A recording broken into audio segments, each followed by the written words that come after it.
El deseado de todas las gentes. Capítulo 51. La luz de la vida.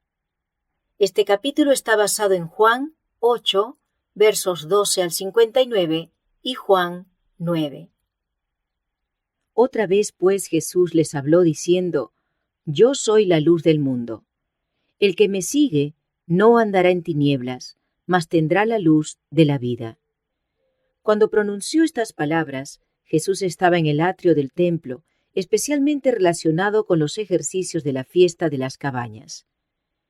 En el centro de este patio se levantaban dos majestuosas columnas que soportaban portalámparas de gran tamaño.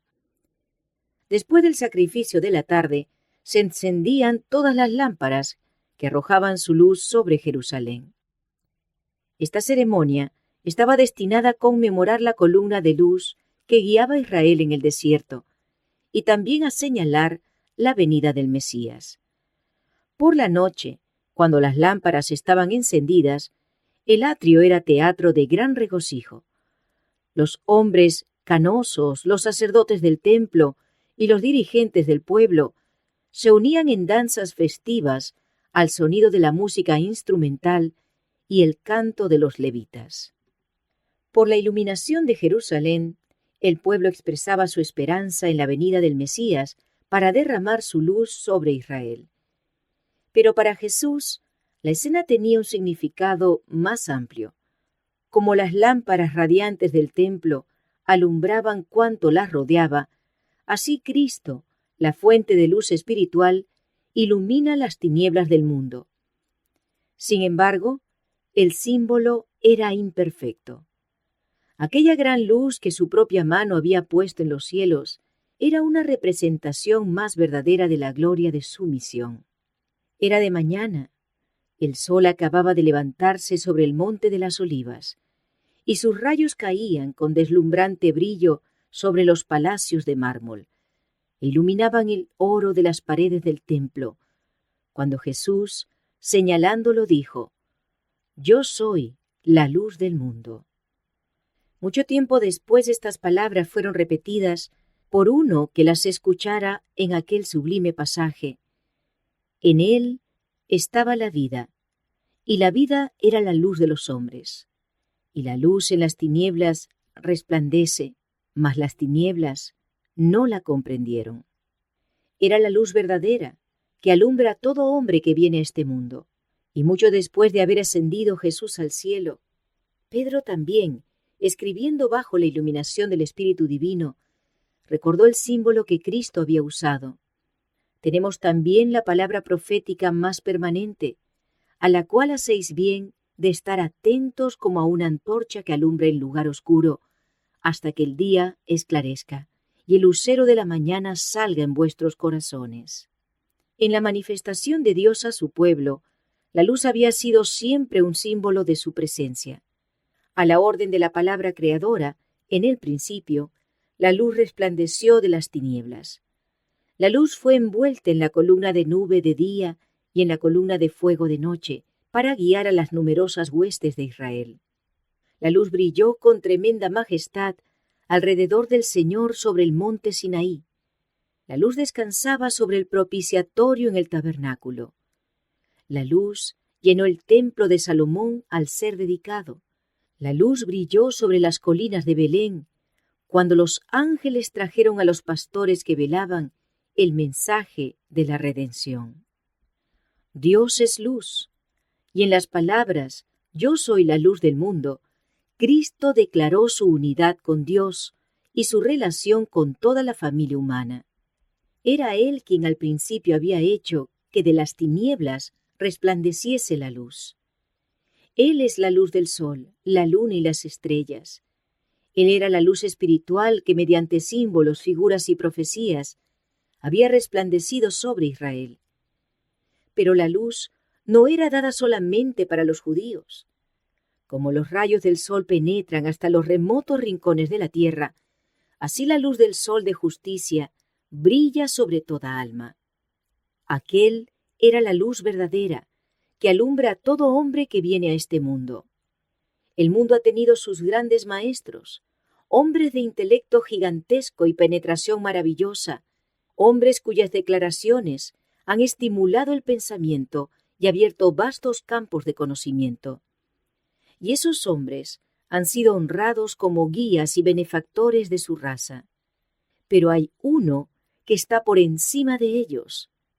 Mas a todos los que le recibieron, dióles potestad de ser hechos hijos de Dios. A Dios nadie le vio jamás. El unigénito Hijo que está en el seno del Padre, Él le declaró.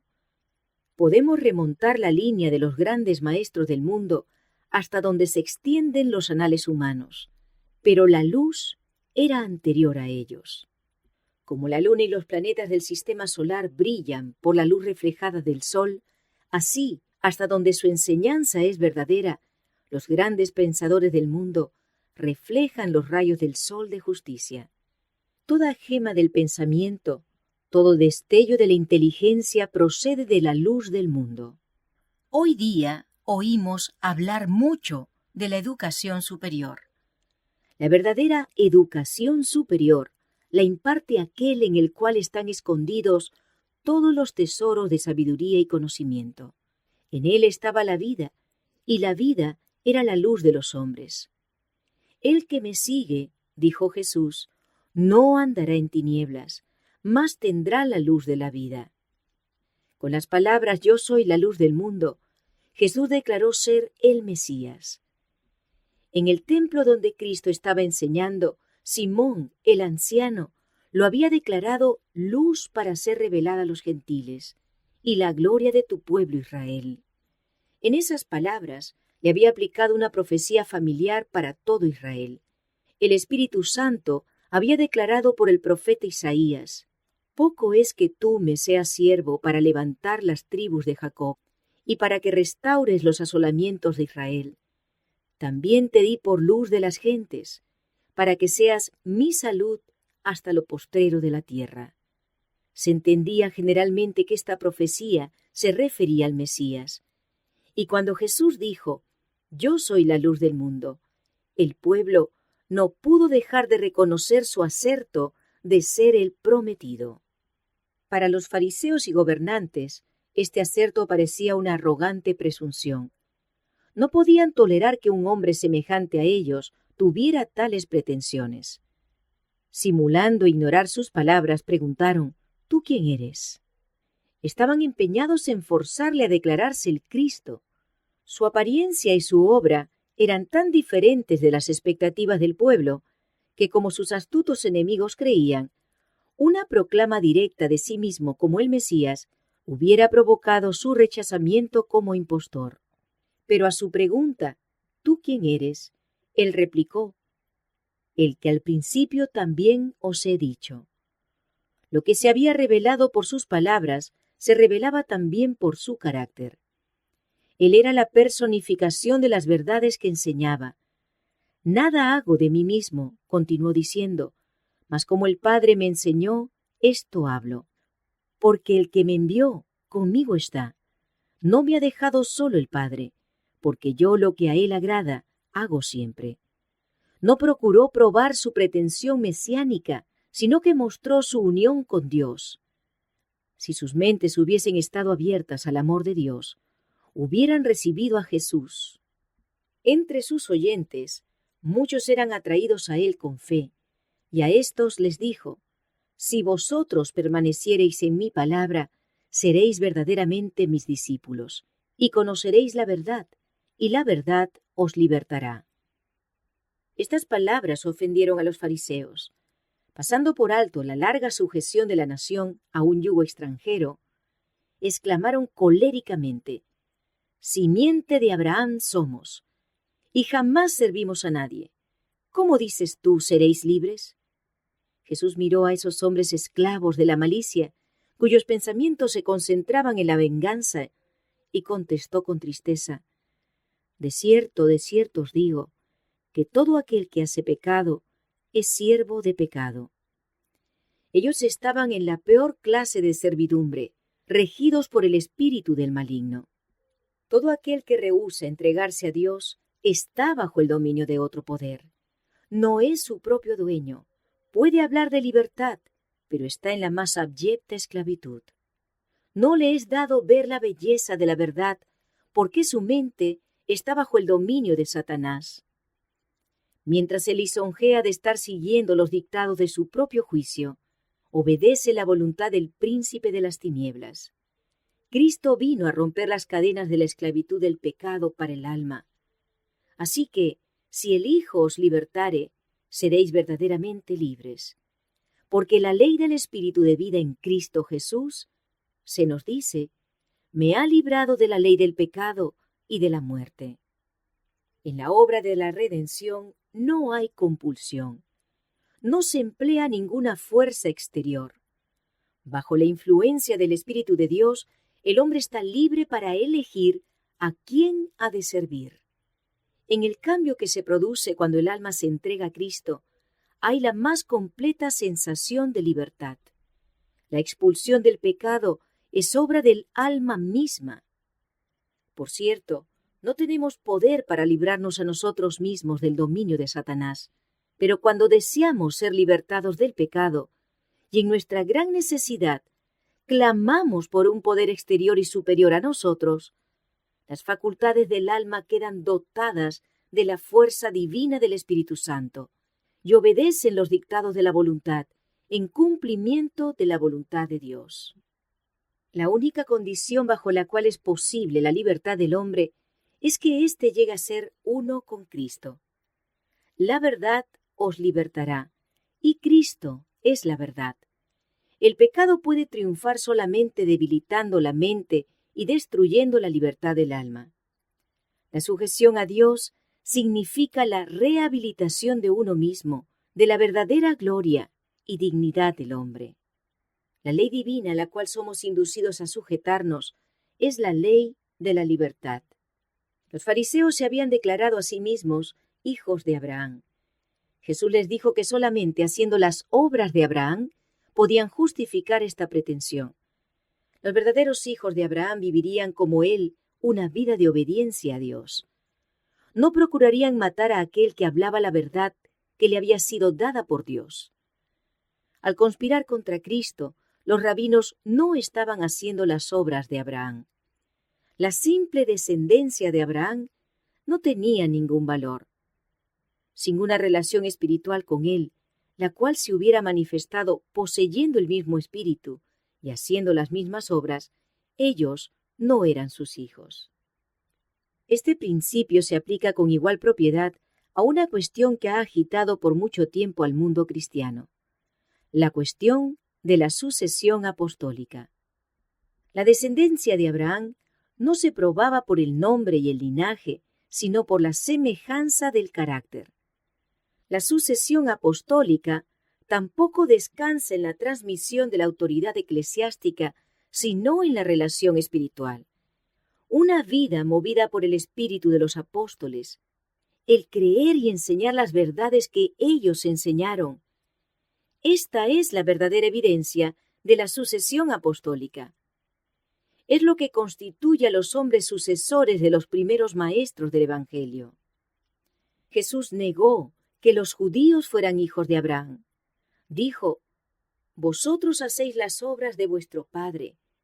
En mofa respondieron: «Nosotros no somos nacidos de fornicación. Un padre tenemos, que es Dios».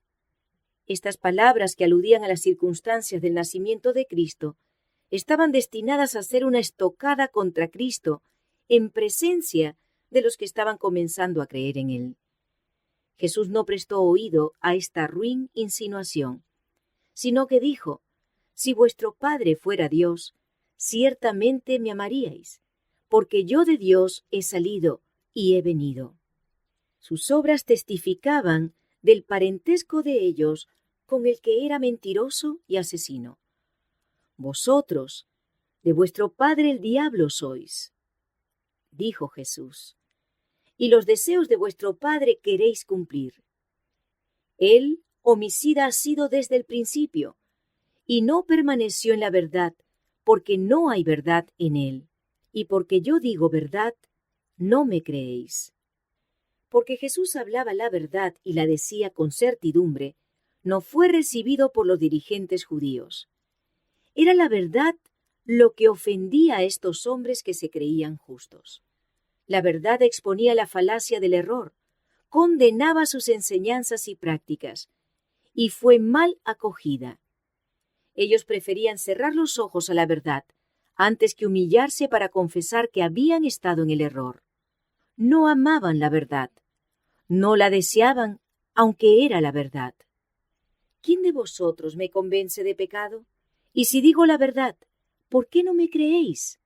Día tras día, durante 3 años, los enemigos de Cristo le habían seguido, procurando hallar alguna mancha en su carácter.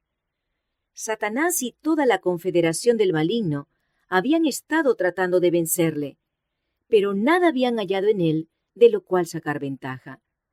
Hasta los demonios estaban obligados a confesar: sé quién eres, el Santo de Dios. Jesús vivió la ley a la vista del cielo, de los mundos no caídos y de los hombres pecadores.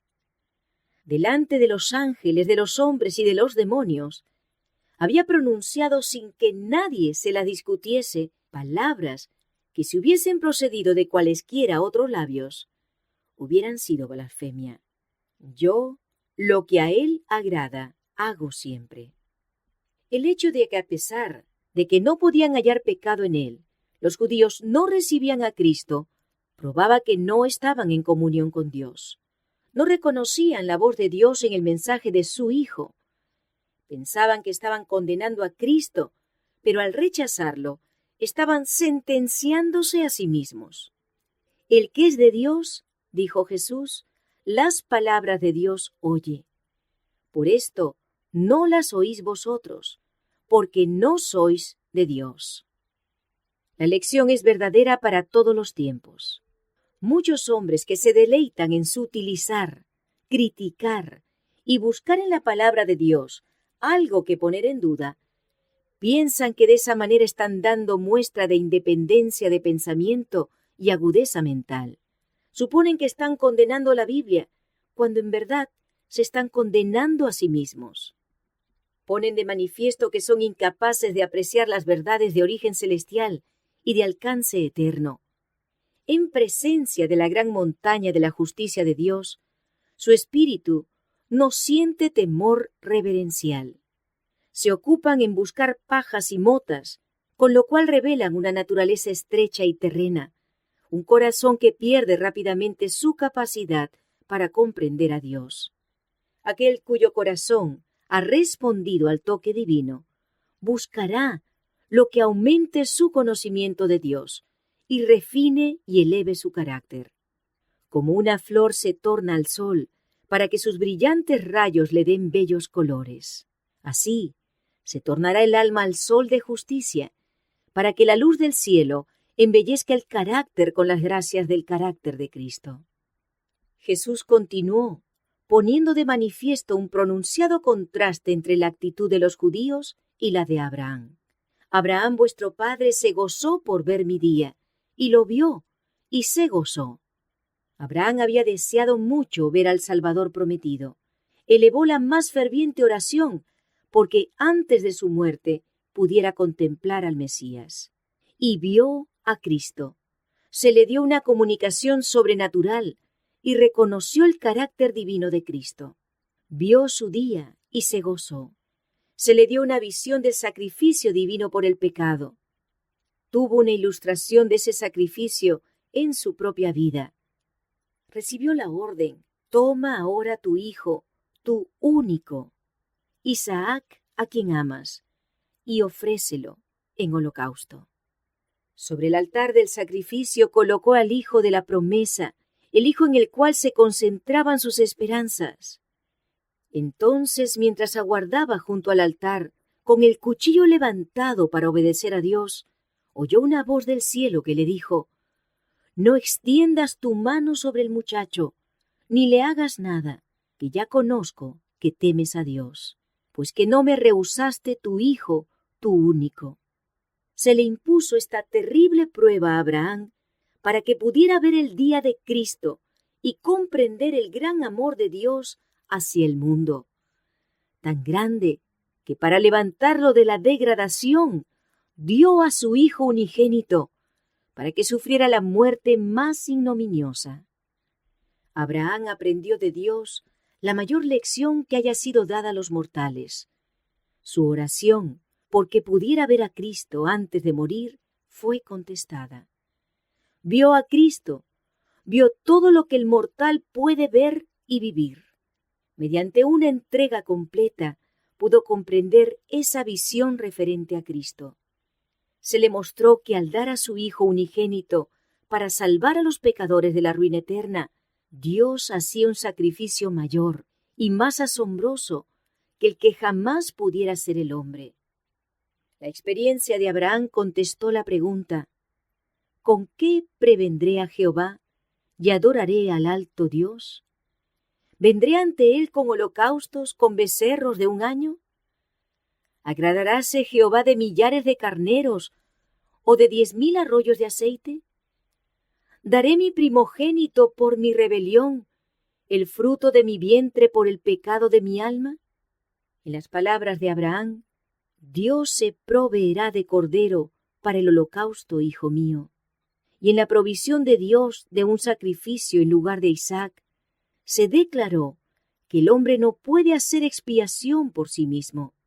El sistema pagano de sacrificios era totalmente inaceptable para Dios. Ningún padre debe ofrecer su hijo o su hija como sacrificio propiciatorio. Solamente el Hijo de Dios puede cargar con la culpa del mundo.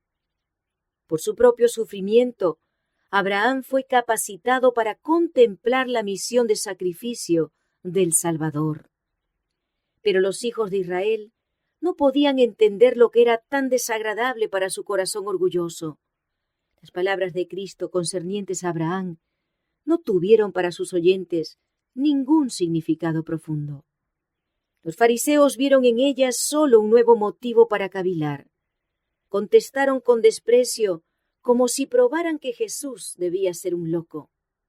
«Aún no tienes 50 años, ¿y has visto a Abraham?»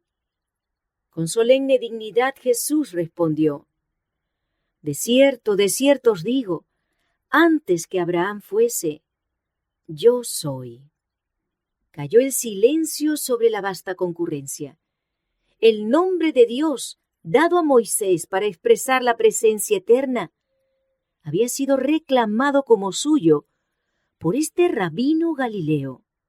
Se había proclamado a sí mismo como el que tenía existencia propia, el que había sido prometido a Israel, cuya procedencia es de antiguo tiempo, desde los días de la eternidad. Otra vez los sacerdotes y rabinos clamaron contra Jesús, acusándole de blasfemo. Su pretensión de ser uno con Dios los había incitado antes a quitarle la vida, y pocos meses más tarde declararon lisa y llanamente: por buena obra no te apedreamos, sino por la blasfemia, y porque tú, siendo hombre, te haces Dios. Porque era y reconocía ser el Hijo de Dios, estaban resueltos a matarlo. Ahora muchos del pueblo, adhiriéndose a los sacerdotes y rabinos, tomaron piedras para arrojárselas. Mas Jesús se encubrió y salió del templo, y atravesando por medio de ellos, se fue. La luz estaba brillando en las tinieblas, mas las tinieblas no la comprendieron. Y pasando Jesús, vio un hombre ciego desde su nacimiento, y preguntáronle sus discípulos diciendo: Rabí, ¿quién pecó, éste o sus padres, para que naciese ciego? Respondió Jesús: ni éste pecó ni sus padres, mas para que las obras de Dios se manifestasen en él. Esto dicho, escupió en tierra, e hizo lodo con la saliva, y untó con el lodo sobre los ojos del ciego, y díjole: ve, lávate en el estanque de Siloé, que significa, si lo interpretares, enviado. Y fue entonces, y lavóse, y volvió, viendo. Se creía generalmente entre los judíos que el pecado era castigado en esta vida. Se consideraba que cada aflicción era castigo de alguna falta cometida por él mismo que sufría o por sus padres. Es verdad que todo sufrimiento es resultado de la transgresión de la ley de Dios, pero esta verdad había sido falseada. Satanás, el autor del pecado y de todos sus resultados, había inducido a los hombres a considerar la enfermedad y la muerte como procedentes de Dios, como un castigo arbitrariamente infligido por causa del pecado. Por lo tanto, aquel a quien le sobrevenía una gran aflicción o calamidad debía soportar la carga adicional de ser considerado un gran pecador. Así estaba preparado el camino para que los judíos rechazaran a Jesús, el que llevó nuestras enfermedades y sufrió nuestros dolores, iba a ser tenido por los judíos, por azotado, por herido de Dios y abatido, y de él escondieron el rostro. Dios había dado una lección destinada a prevenir esto. La historia de Job había mostrado que el sufrimiento es infligido por Satanás, pero que Dios predomina sobre él con fines de misericordia. Pero Israel no entendía la lección. Al rechazar a Cristo, los judíos repetían el mismo error por el cual Dios había reprobado a los amigos de Job. Los discípulos compartían la creencia de los judíos concerniente a la relación del pecado y el sufrimiento. Al corregir Jesús el error, no explicó la causa de la aflicción del hombre, sino que les dijo cuál sería el resultado. Por causa de ello, se manifestarían las obras de Dios. Entre tanto que estuviere en el mundo, dijo él, luz soy del mundo.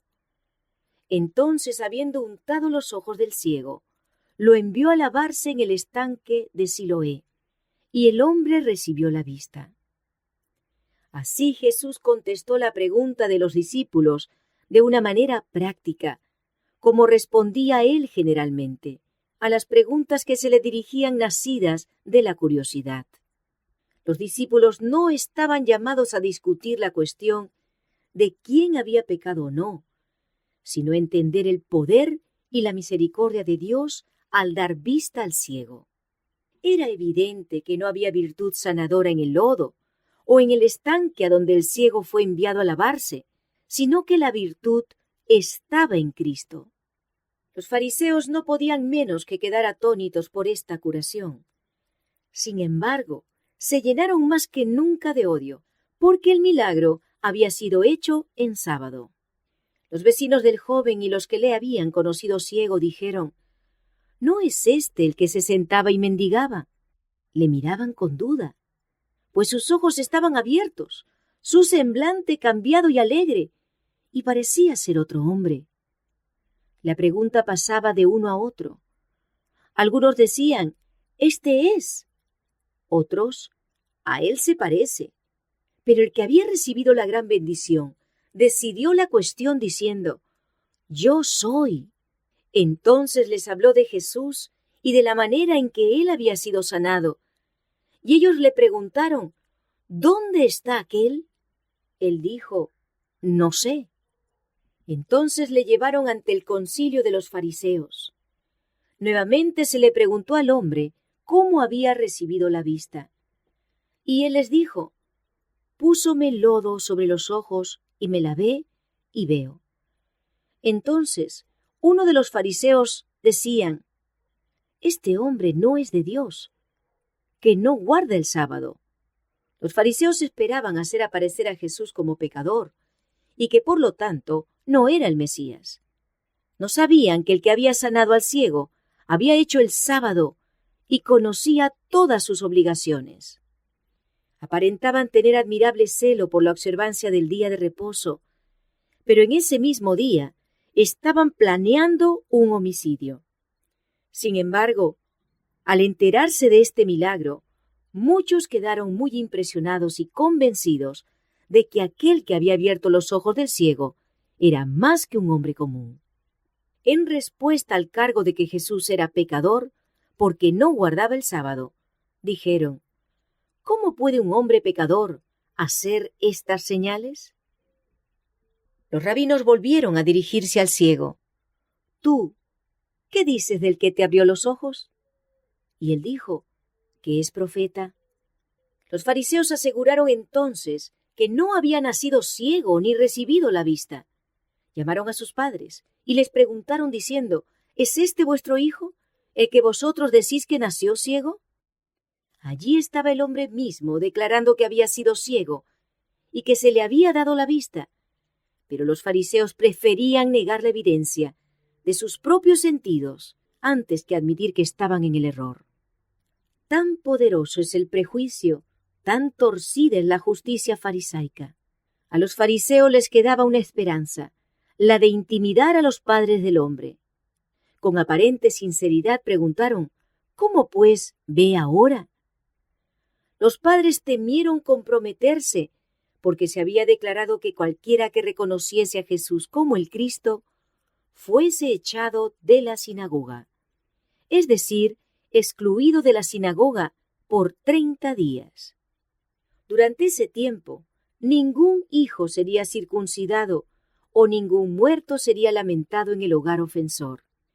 La sentencia era considerada como una gran calamidad y si no mediaba arrepentimiento, era seguida por una pena mucho mayor.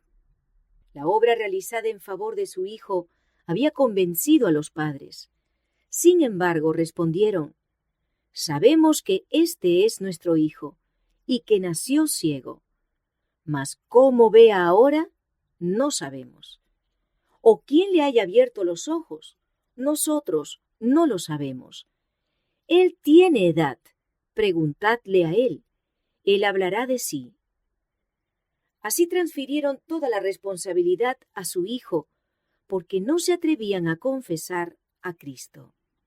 El dilema en el cual fueron puestos los fariseos, sus dudas y prejuicios, su incredulidad en los hechos del caso, fueron revelados a la multitud, especialmente al pueblo común. Jesús había realizado frecuentemente sus milagros en plena calle, y sus obras servían siempre para aliviar el sufrimiento. La pregunta que estaba en muchas mentes era, ¿haría Dios esas obras poderosas mediante un impostor, como afirmaban los fariseos que era Jesús? La discusión se había vuelto escarnizada por ambas partes. Los fariseos veían que estaban dando publicidad a la obra hecha por Jesús. No podían negar el milagro. El ciego rebosaba gozo y gratitud. Contemplaba las maravillas de la naturaleza y se llenaba de deleite ante la hermosura de la tierra y del cielo. Relataba libremente su caso, y otra vez ellos trataron de imponerle silencio diciendo, «Da gloria a Dios. Nosotros sabemos que este hombre es pecador. Es decir, no repitas que este hombre te dio la vista. Es Dios quien lo ha hecho». El ciego respondió, «Si es pecador, no lo sé. Una cosa sé, que habiendo yo sido ciego, ahora veo». Entonces le preguntaron otra vez, «¿Qué te hizo? ¿Cómo te abrió los ojos?». Procuraron confundirlo con muchas palabras, a fin de que él se juzgase engañado. Satanás y sus ángeles malos estaban de parte de los fariseos, y unían sus fuerzas y argucias al razonamiento de los hombres, a fin de contrarrestar la influencia de Cristo. Embotaron las convicciones hondamente arraigadas en muchas mentes. Los ángeles de Dios también estaban presentes para fortalecer al hombre, cuya vista había sido restaurada. Los fariseos no comprendían que estaban tratando más que con un hombre inculto que había nacido ciego. No conocían a aquel con quien estaban en controversia. La luz divina brillaba en las cámaras del alma del ciego. Mientras aquellos hipócritas procuraban hacerle descreído, Dios le ayudó a demostrar, por el vigor y la agudeza de sus respuestas, que no había de ser entrampado. Replicó, «Ya os lo he dicho, y no habéis atendido. ¿Por qué lo queréis otra vez oír? ¿Queréis también vosotros haceros sus discípulos?» Y le ultrajaron y dijeron, «Tú eres su discípulo, pero nosotros, discípulos de Moisés, somos. Nosotros sabemos que a Moisés habló Dios, mas éste no sabemos de dónde es. El Señor Jesús conocía la prueba por la cual estaba pasando el hombre, y le dio gracia y palabras, de modo que llegó a ser un testigo por Cristo. Respondió a los fariseos con palabras que eran una hiriente censura a sus preguntas. Aseveraban ser los expositores de las Escrituras y los guías religiosos de la nación. Sin embargo, había allí uno que hacía milagros, y ellos confesaban ignorar tanto la fuente de su poder como su carácter y pretensiones. Por cierto, maravillosa cosa es esta, dijo el hombre, que vosotros no sabéis de dónde sea, y a mí me abrió los ojos. Y sabemos que Dios no oye a los pecadores, mas si alguno es temeroso de Dios y hace su voluntad, a éste oye. Desde el siglo no fue oído que abriese alguno los ojos de uno que nació ciego. Si éste no fuera de Dios, no pudiera hacer nada. El hombre había hecho frente a sus inquisidores en su propio terreno. Su razonamiento era incontestable. Los fariseos estaban atónitos y enmudecieron, hechizados ante sus palabras penetrantes y resueltas. Durante un breve momento guardaron silencio. Luego esos ceñudos sacerdotes y rabinos recogieron sus mantos, como si hubiesen temido contaminarse por el trato con él. Sacudieron el polvo de sus pies y lanzaron denuncias contra él. En pecado eres nacido todo, ¿y tú nos enseñas? Y le excomulgaron. Jesús se enteró de lo hecho, y hallándolo poco después le dijo, ¿crees tú en el Hijo de Dios? Por primera vez el ciego miraba el rostro de aquel que le sanara. Delante del concilio había visto a sus padres turbados y perplejos. Había mirado los ceñudos rostros de los rabinos. Ahora sus ojos descansaban en el amoroso y pacífico semblante de Jesús. Antes de eso, a gran costo para él, le había reconocido como delegado del poder divino. Ahora se le concedió una revelación mayor.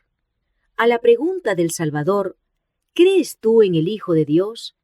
El ciego respondió, ¿quién es, Señor, para que crea en él?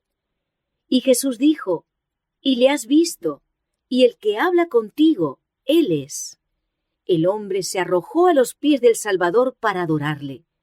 No solamente había recibido la vista natural, sino que habían sido abiertos los ojos de su entendimiento. Cristo había sido revelado a su alma y le recibió como el enviado de Dios. Había un grupo de fariseos reunidos cerca, y el verlos trajo a la mente de Jesús el contraste que siempre se manifestaba en el efecto de sus obras y palabras. Dijo, yo para juicio he venido a este mundo, para que los que no ven, vean, y los que ven, sean cegados. Cristo había venido para abrir los ojos ciegos, para dar luz a los que moran en tinieblas. Había declarado ser la luz del mundo, y el milagro que acababa de realizar era un testimonio de su misión. El pueblo que contempló al Salvador en su venida fue favorecido con una manifestación más abundante de la presencia divina que la que el mundo jamás había gozado antes. El conocimiento de Dios fue revelado más perfectamente, pero por esta misma revelación los hombres fueron juzgados. Su carácter fue probado y determinado su destino. La manifestación del poder divino que le había dado al ciego vista natural, tanto como espiritual, había sumido a los fariseos en tinieblas más profundas. Algunos de sus oyentes, al sentir que las palabras de Cristo se aplicaban a ellos, preguntaron, ¿somos nosotros también ciegos? Jesús respondió, si fuerais ciegos, no tuvierais pecado. Si Dios hubiese hecho imposible para vosotros ver la verdad, vuestra ignorancia no implicaría culpa. Mas ahora decís, vemos. Os creéis capaces de ver y rechazáis el único medio por el cual podríais recibir la vista. A todos los que percibían su necesidad, Jesús le proporcionaba ayuda infinita. Pero los fariseos no confesaban necesidad alguna. Rehusaban venir a Cristo y por lo tanto fueron dejados en una ceguedad de la cual ellos mismos eran culpables. Jesús dijo: vuestro pecado permanece.